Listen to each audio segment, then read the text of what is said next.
Lasījums no 1. ķēniņa grāmatas 17. nodaļas. Un tā kunga vārds nāca pār viņu, sacīdams: Celies un dodies uz Sarepātu, kas pieder pie Sidonas, un apmeties tur. Es lūk pavēlēšu kādai atraitnei tur tevi apgādāt ar uzturu. Un viņš cēlās un nogāja uz Sareptu. Kad viņš nonāca pie pilsētas vārtiem, redz, tur atradās sieva, kas bija atraitne. Un tā lasīja žagars, bet viņš to uzrunāja un sacīja: Atnes man mazliet ūdens kādā traukā, ko padzerties. Un tā aizgāja, lai to atnestu. Un viņš tai sauc sacīdams: Atnes lūdzu ar savu roku man arī kumos maizes. Bet viņi sacīja: Tik tiešām, ka tas kungs, tavs dievs, ir dzīvs, bet man ir tikai plācens un tīne, viena vienīga pilna saujas malkoku viešu miltu un mazliet eļas apaļā krūzē un raugi. Es esmu salasījusi kādus žagariņus un taisos visu sev un savam dēlam sagatavot. Un pēc tam, kad mēs to paši būsim baudījuši, tad arī mums būs jāmirst. Un Elija tai sacīja: Nebīsties, ej un gatavo, kā esi sacījusi, bet lūdzu, iztaisi arī man mazu plācenīti pašā sākumā un liec to iznest man ārā.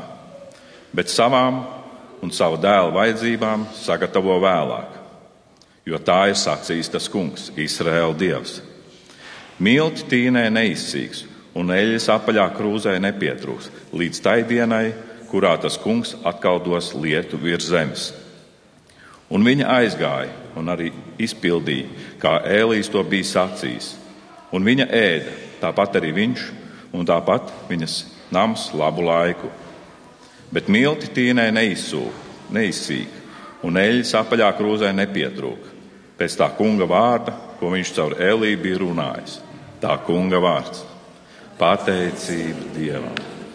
Lasījums no apustuļa Pāvila vēstules Galatiešiem 5. nodaļas.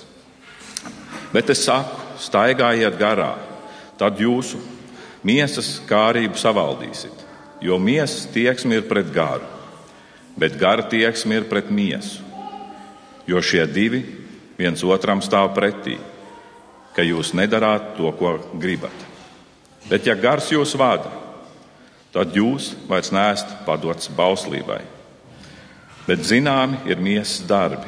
Tie ir netiklība, nešķīstība, izlaidība, elku kalpība, buršanas, ienaids, strīdi, nenovīdība, dusmas, ķildas, šķelšanās, ķecerība, skaudība, dzeršana, dzīrošana un tam līdzīgas lietas, par kurām es iepriekš saku, ka jau esmu sanāk sacījis.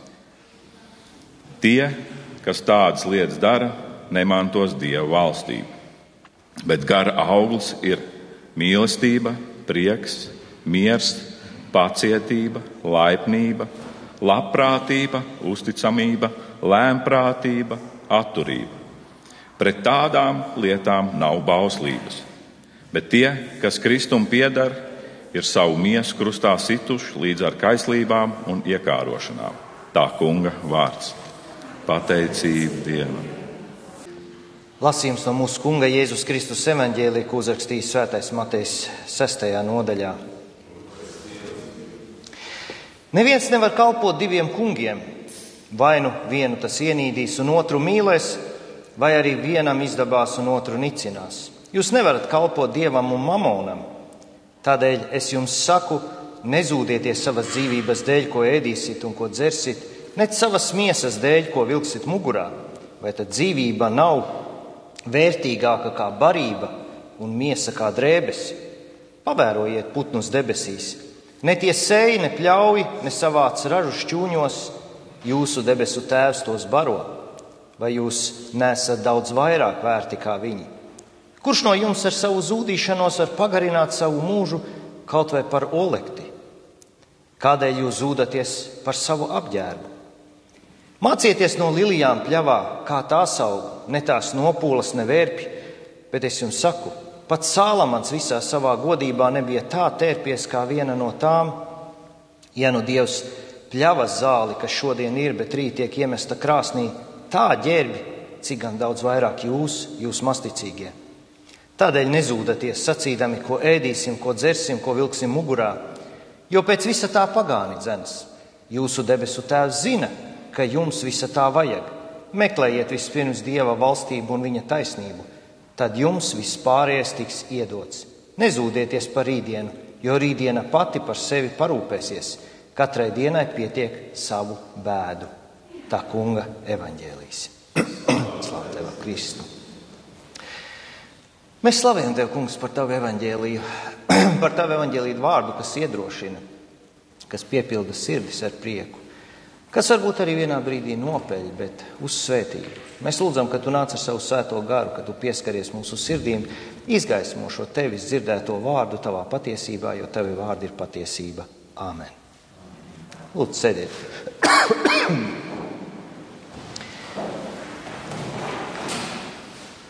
Šīs svētdienas rakstu vieta, evaņģēlijs, ļoti spēcīgi mūs uzrunā ar ļoti zīmīgiem vārdiem.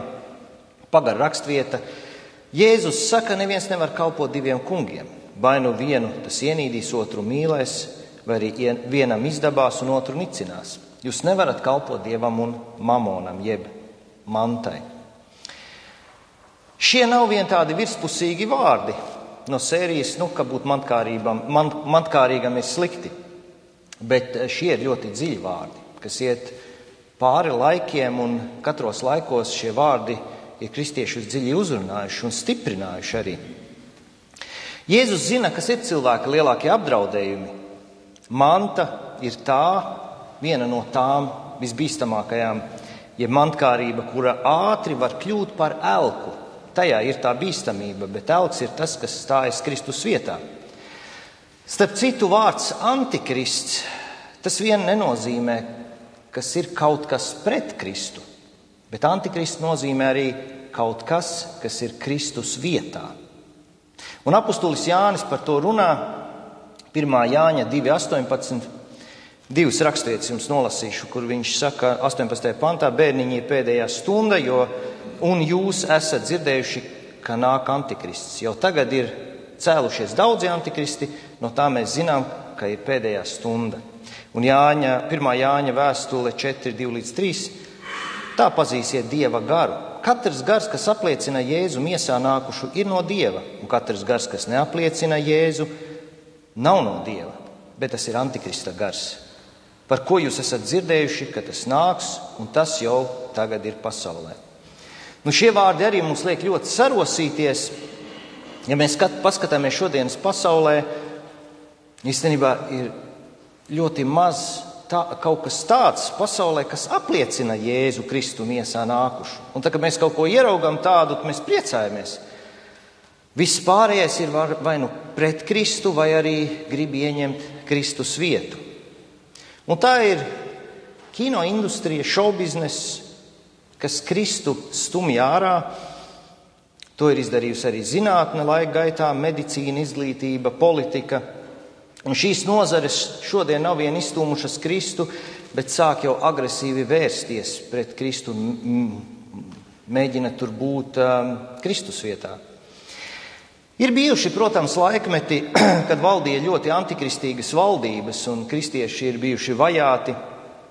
Tie bēga, slēpās mežos, dibināja savus kopienas. Jā, daudz kristieši arī tika iemest cietumos un nogalināti. Šodien nav vairs iespējams aizbēgt un noslēpties. Tāds laikmets šodien ir.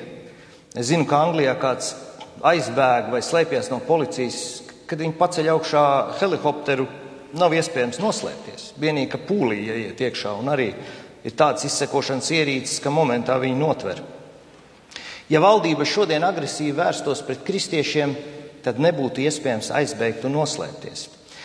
Un Bībele rāda to, ka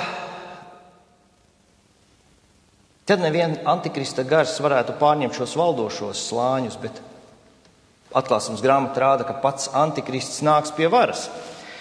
Un galvenais spiediens, kas tiks izdarīts uz kristiešiem, tas būs ekonomisks un politisks. Un Jāņa atklāsmes grāmata runā par to, ka bez šīs zvēra zīmes nevarēs ne pirkt, ne pārdot. Tātad ekonomiskas sankcijas.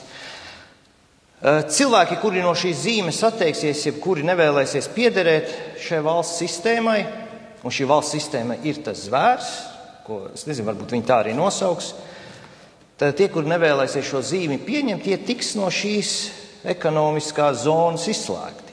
Ja tā būs visa pasaule, tad vispār izslēgti ārpus likuma. Un ārpus likuma tur ir vajāšanas. Daudzi kristieši baidās no šiem čipiem. Es nezinu, es nekur atklāsmes grāmatā neredzu neko par čipiem. No čips, tas ir tāds maza drusciņa no angļu valodā, čipa. Mēs zinām, čips mēs ēdam.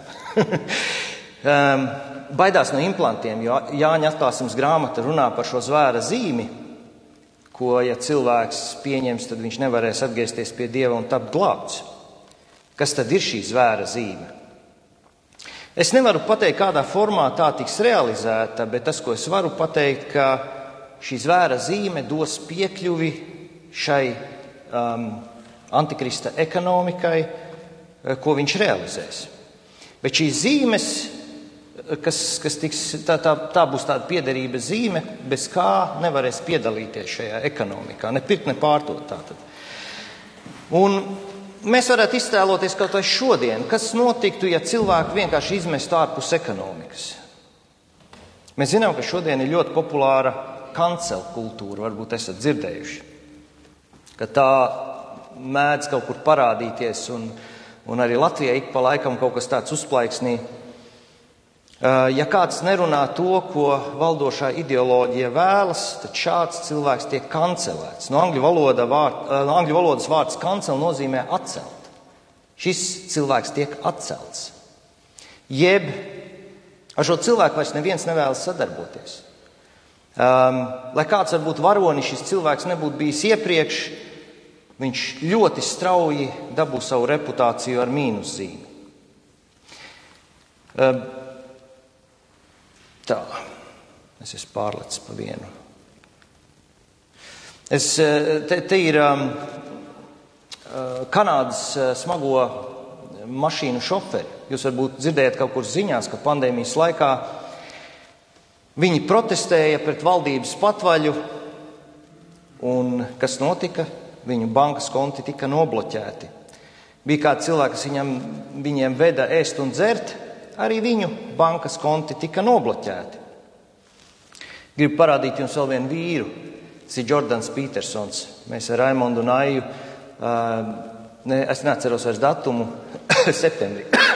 Mēs dosimies uz Rīgu viņu klausīties. Un tas ir cilvēks, kas atklāti nebaidās runāt visos sociālos to, ko viņš domā. Un tā ir liela uzdrošināšanās mūsdienās. Šis cilvēks ir ļoti populārs, viņš nebaidās no sekām, viņš ir kanādietis arī. Viņš ir kanādiešu klīniskais psihologs un Toronto Universitātes psiholoģijas profesors. Viņš arī runāja pret Kanādas vadītāju patvaļu Justinu Trudo, un viņam atcēla ārsta licenci. Iespējams, ka Latvijā varbūt kaut kā var izdzīvot bez bankas konta. Tas ir tas, kas ir tāds ļoti radikāls līdzeklis. Es domāju, tādā valstī kā Lielbritānija, kā būtu izdzīvot bez bankas konta. Tu darbu nevar dabūt, pabalstu tu nevari saņemt, tev principā nav kur dzīvot, un tu nonāc uz ielas. Un tur nav tik vienkārši dabūt banku. Tur daudz dabūja ilgi pacīnīties, kamēr viņi banku dabū. Ļoti, ļoti uzmanīgi šos cilvēkus pārbauda. Man liekas, ka Latvijā daudz vienkāršāk ir tikt pie bankas. Ja šodien mēs izdomātu, ka mēs gribētu pateikt, es negribu būt banku klients, es neuzticos bankām. Kā mēs izdzīvotu? Šodien jau būtu grūta dzīve. Un es gribu parunāt vēl par vienu tādu fenomenu, varbūt jūs esat dzirdējuši tādu burtu salikumu CBDC. Es tur sameklēju tādu bildīti, vairākas bildītes. Tas tiek ļoti aktīvi lobēts. Kas ir CBDC? Central Bank Digital Currencies. Centrālās bankas digitālā valūta. Un šī ir jauna naudas un norēķinu forma, kas iepriekš nekad nav bijusi. Un šī naudas forma ir vēl tuvāk tam, lai cilvēks būtu zem maksimālas kontroles. Un CBDC nav tā pati nauda, kas mums ir uz konta digitālā formā. Tā nav tā nauda. Šī CBDC nauda ir ar derīguma termiņu. Tā ir viena no tām īpašībām, jo tur viņi programmējama nauda. Un, ja neesi iztērējis šo naudu, kas tev ir piešķirta uz noteiktu termiņu, viņa dzēšās, piemēram. Naudu attiecīgās iestādes var dažādi ieprogrammēt, piemēram, ka to arī pirkt tikai noteiktas preces vai pakalpojumus, vai iegādāties kaut kādā ierobežotā daudzumā, biežumā. Mēs varam saukt šo par gudro naudu. Un paskatoties uz pasaules karti, kā iet ar šīs CBDC naudas ieviešanu, es nezinu, cik jūs tur labi varat to redzēt. Un es mazliet tās krāsas paskaidrošu. Tātad zilā krāsa, kas ir maz diezgan, ir valstis, kur šī nauda jau ir palaista un pilnībā darbojas. Es domāju, ka visticamākais paralēli tradicionālai naudai. Un dzeltenais ir valstis, kuras attīsta šo CBDC, kas ir jau iztestēta reālajā laikā, plašā vidē, ar ierobežotu skaitu iesaistītām pusēm. Es jau aizmirsu, kur Latvija ir. Latvija, man liekas, bija zaļa. Tas ir vēl uz atpakaļ, bet vēl ir violetā valstis, kuras ir padziļinātā pētīšanas fāzē un ir publicējušas, skaidrojušas pētījumus. Un zaļās valstis, kur arī ir Latvija, tās ir valstis, kuras ir skaidrojušas savus sākotnējos pētījumus, kur viņi jau ir izdarījuši attiecībā uz CBDC, bet tas jau ir procesā. Un sarkanās valstis ir, kuras ir pārtraukušas CBDC darbību pavisam. Šīs ir tikai dažas pazīmes, kas norāda uz to, kā klusībā pamazām vienkārši tās lietas tiek sagatavotas, par ko runā Jāņa atklāsmes grāmatā. Man pašam ir tāda sajūta, ka man negribās nemaz tam ticēt un liekas, tiešām, vai tiešām.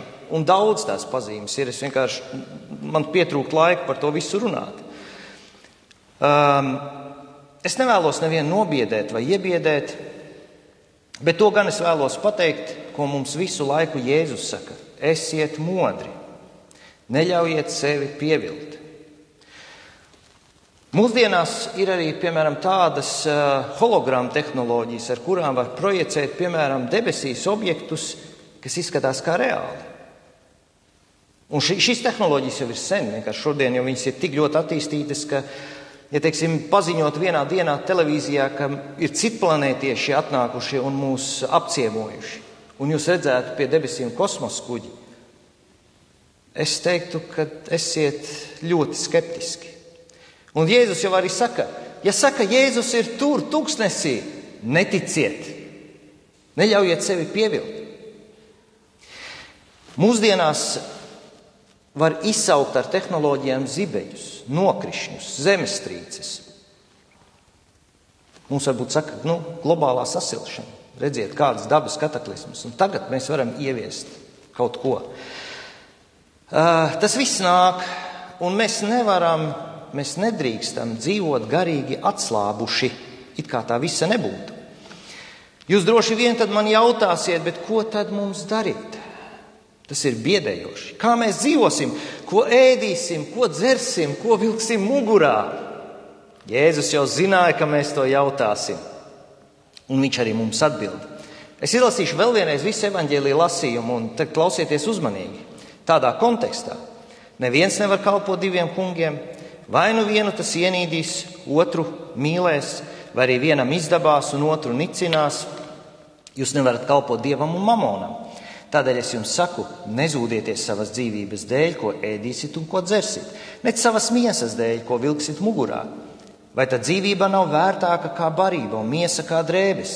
Pavērojiet putnus debesīs, ne tie sēj, ne pļauj, ne savāc ražu šķūņos. Jūsu debesu tēvs tos baro. Vai jūs neesat daudz vairāk vērti kā viņi, kurš no jums ar savu zūdīšanos var pagarināt savu mūžu kaut vai par olekti? Kādēļ jūs zūdaties par savu apģērbu? Mācieties no lilijām pļavā, kā tās auga, ne tās nopūlas, ne verbi. Bet es jums saku, pat Salamans visā savā godībā nebija tā tērpies kā viena no tām. Ja nu Dievs pļava zāli, kas šodien ir, bet rīt tiek iemesta krāsnī, tā ģērb, cik gan daudz vairāk jūs masticīgie. Tādēļ nezūdēties sacīdami, ko ēdīsim, ko dzersim, ko vilksim mugurā, jo pēc visa tā pagāni dzenas. Jūsu debesu tēvs zina, ka jums visa tā vajag. Meklējiet vispirms Dieva valstību un viņa taisnību, tad jums viss pārējais tiks iedots. Nezūdīties par rītdienu, jo rītdiena pati par sevi parūpēsies. Katrai dienai pietiek savu bēdu. Šī rakstvieta neuzrunā mūs tik ļoti spēcīgi, tad, kad mums ir viss kārtībā. Bet laikos, kad ir vajāšanas un kad mēs vairs paši netiekam galā ar lietām, tad šie Jēzus vārdi mums atklāja pavisam citu saprašanu. Bieži cilvēki saprot lietas tā, ka, ja mēs nestrādājam, tad mums nav darbs, mums nav nauda, ja mums nav nauda, mums nav ko ēst. Bet Jēzus mums parāda, ko pavisam neticam un prātam neaptveram. Viņš parāda, ka mūsu iztikšana un mūsu apģērbs nav atkarīgs no mūsu strādāšanas, it sevišķi šādos ekstrēmos laikos. Bet tas viss ir atkarīgs no Dieva.